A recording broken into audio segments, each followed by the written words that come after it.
Hey, now it's the Rob from 106.1 KISS FM. Once again, reunited with my tag team partner in podcasting. I am back. Eric Cornish here with WKDQ on the set of Live Wire. That's right. Apparently. Anybody remember that show? That was actually cool. Precursor to the internet, kind of. A little bit. But yeah, we're back with all the wrestling talk that you can handle. Thank you to Steve for filling in, providing some good content while I was on vacation. Were you able to watch while you were out? I was able to watch. I was actually in Flair country. Really? Charlotte, North Carolina. Flair doesn't live there anymore. I guess he lives in Atlanta. But I got there like a day after the biggest wrestling convention, the NWA Big Legends Reunion. I got there like a day or two after it was over, so I didn't get to experience all that, but it was a good time. Don't know if you heard, but Roddy Piper died. Yeah, crazy. In a little bit. So yeah, lots of things going on. I'll just share real quick. Piper. I based a lot of my stuff off Piper.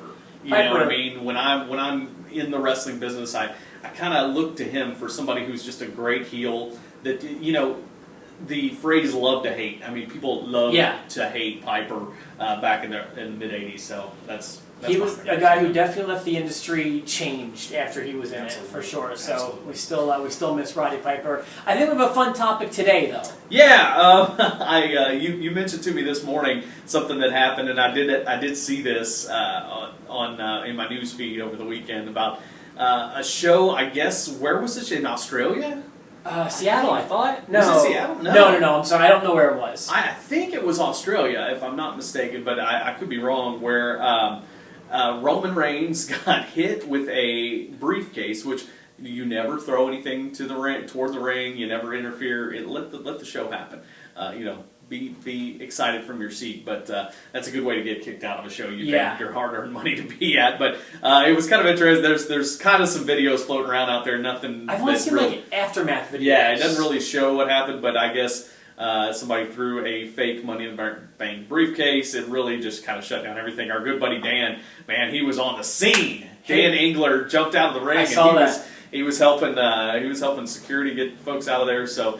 It hit him in the head, too. Yeah, that's what I heard. So just, not a good thing to do. And you're lucky that Roman didn't come out and completely annihilate you. Samoan wrestlers tend to be some of the toughest guys out there, so be careful. I thought it would be fun to talk about some of the most memorable fan run-ins or ways that fans have impacted shows over years past. Yeah, and it's certainly, again, it's not something that you want to happen, but there are some that are very memorable.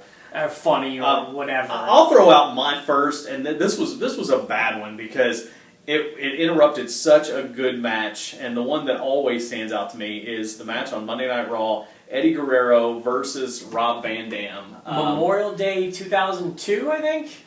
You knew better than I did. I remembered the event. I didn't remember when it was, but great ladder match. I mean, one of my favorite matches of all time. And then this bald clown, he looks like, he looks like a juggalo. Yeah, but he just looks dumb. And he runs into the ring and makes it way farther than he thought he was going to get. And Eddie Guerrero is at the top of the ladder, I think, he was getting ready to retrieve the belt, the Intercontinental Championship, and the guy just pushes the ladder. Well, he starts shaking it, and then he does like a celebration jump. And so when I first saw it happen, I remember thinking, who is this that's doing a run-in? That's what I was saying. And honestly, the first person I thought was Hardcore Holly. I don't know why I thought this guy looked like Hardcore Holly, but I'm going, why is he interfering in this match? And my favorite part about this is, one, the look on Eddie's face, because if Eddie would have completely gotten to him, this guy. Well, Eddie put the boots to him. He did put the boots to him. Yeah. But he only was able to put the boots to him because Earl Hebner had this guy in a crossface from hell. This was great. Earl just went after this guy. You could tell this guy had no plan. He did not plan on making it as far as he did. Never thought he'd be able to touch the ladder. No. So he was celebrating. I don't know if we can find a link to that on YouTube or something, but if it's on the network, I feel confident saying this was Memorial Day 2002. If you want to dig that one up. But that was not a smart thing to do. But that's the one that stands out to me. Sure. That I remember very vividly. I have a second place if you want. This is one of the most infamous moments in all of wrestling. And when this fan ran in, I don't know if you realize that he was becoming a part of wrestling history, but when Hulk Hogan turned heel and joined then formed the NWO. There's a fan who also makes it pretty far into the ring.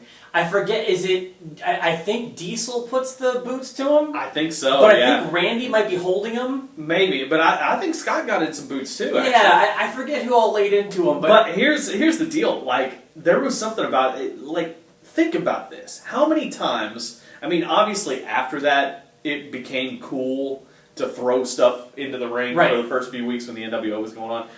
When did you ever see people throw trash at what was going on until that happened? Right. And for somebody to get mad enough to run in and stuff to be thrown, that's heat. That is heat we haven't seen. But not only that, the first one you mentioned, it wasn't because the guy was hot. It was because he was just drunk or whatever. Yeah. This guy seemed pissed at Hulk. Yeah. As if he had just pissed all over his childhood. Yeah. You know, and that was, you're right, that was a moment of sheer anger when that fan ran in. Even Okerlund, says in that promo, look at all this crap all over the ring, and Hogan picks up on that and runs with. I mean, that was heat, and that was, that's strictly what that's about. But like you said, most of the time, it's about being drunk or just getting a little too excited. I will remember, and you will never see this because I'm sure they cut it out of the actual broadcast. But I was at a SmackDown taping in Louisville. This would have been probably 2001. Yeah, around that area. I mean, it was 2001, 2002. It was a two-man power trip was going on about that time with Triple H in Austin. And here's, like I said, don't ever run in. I mean, it's not something you want to do. But if you're going to do it and you're dead set you're going to do it, wait toward the end of the show so you don't miss the show. Don't run in while the pyro for SmackDown is going off, because that's what this guy did. Is that what he did? And this was the funniest. I mean, just watching from the vantage point that I had, I was directly across from the stage, and here goes all this pyro going off. And about that time, a guy slides out from the floor seats, gets up onto the ramp, and runs down the ramp with his hands up as the pyro's going off. Tries to slide the ring, gets barely chest high, gets pulled out by security, and he's gone. Pretty sure they cut that one out. Yeah, I don't think that one. I have a few more worth mentioning that aren't quite as intense or whatever, but when you're talking about throwing the trash into the ring, I think every wrestling fan who's ever seen this footage has it etched in their mind when the chairs start raining on Cactus Jack and Terry Funk. Oh, yeah. I believe they're wrestling Public Enemy, but you can't even tell because Public Enemy is just buried under these chairs. Yeah. And I look at that scene, and first of all, I always love seeing that, and because no one got hurt. But I can't imagine if one of those chairs would have nailed one of them in the head or something. So see what I'm talking about, right? Absolutely. And then, do you remember King of the Ring 1997? This doesn't really qualify as a run-in, but there was a Special Olympian who somehow got over the rail in the Shawn Michaels Steve Austin match. I do remember that, yeah. And he was freaking out, and Shawn kind of had to calm him down. Yeah. And they walked him to the back. I remember that one too. I remember watching that one live and what the heck just happened? Yeah, I do remember that. That was that's definitely memorable. Yeah. I mean, there's lots of incidents, and these days they kind of cut away from it. But I mean, main event at WrestleMania. Speaking of Shawn Michaels, I can't forget that. Shawn Michaels and John Cena, which was what was that, 23? No, it's 23. And a fan ran in right as they were doing their entrances, and Shawn kind of jumps up on, does his lean on the ropes, and and so it's you want to etch your place in history. I guess the main event of WrestleMania is a place you want to do it. And at one of those in your houses, the whole barricade fell over when he was walking to the ring, and a whole bunch of people. That happened actually at a show that I was at. Me too. In Louisville way back in the day, with Roddy Piper, as a matter of fact. Piper was coming to the ring, and I mean, crowd went crazy, and the whole barricade just fell over. Yeah, the Philadelphia, I think it was the Spectrum back in 1999. Triple H was coming to the ring, and that kind of people just fell over. Yeah. It wasn't like anyone trying to be a D-bag. It was just the excitement of the crowd. Yeah. I think it was going to wrestle Steve Austin at the time. Hey, it's always hazardous territory when it comes to wrestling. So there you go. That's what we've got for you today. Please remain seated.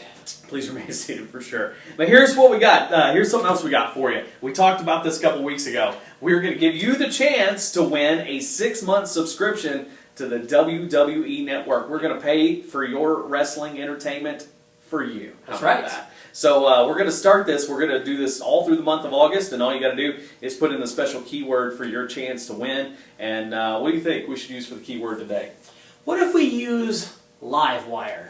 Ha! That's a good one. Is that one word? All one word. Okay. Livewire. One word. There you go. Put that in the box. Again, if you're watching us on one of the websites, the box is down below. If you're watching us on YouTube, the link you will find in the description. So thank you again for watching, and I hope you have a great week. See you guys back together.